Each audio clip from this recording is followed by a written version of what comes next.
An American spacecraft is finally back on the moon for the first time in more than 50 years. The lunar lander named Odysseus blasted off on a rocket last week and successfully landed on the moon yesterday. But it's still unclear exactly where it touched down and when we'll see pictures from the surface. Mark Strassman has more.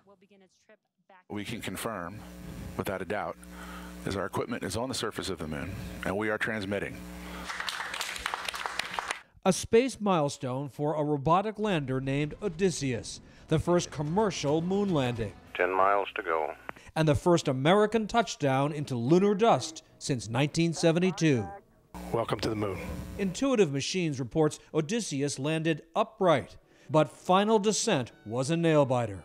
The spacecraft lost its navigational capability, but found it was riding with luck. Part of its cargo, a NASA navigational experiment. Flight controllers tapped into it to help guide the lander softly to the surface.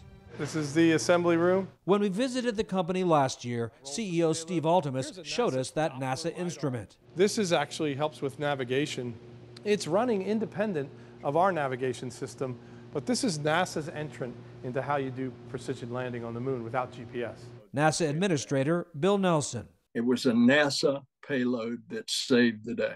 Odysseus targeted its landing near the moon's south pole, prized by NASA because its craters may contain ice, which would mean water, a necessity for deeper space travel. Now we're having these commercial companies go way out there to the moon, and they are serving as scouts ahead of us sending our astronauts. Odysseus has 1 week to work.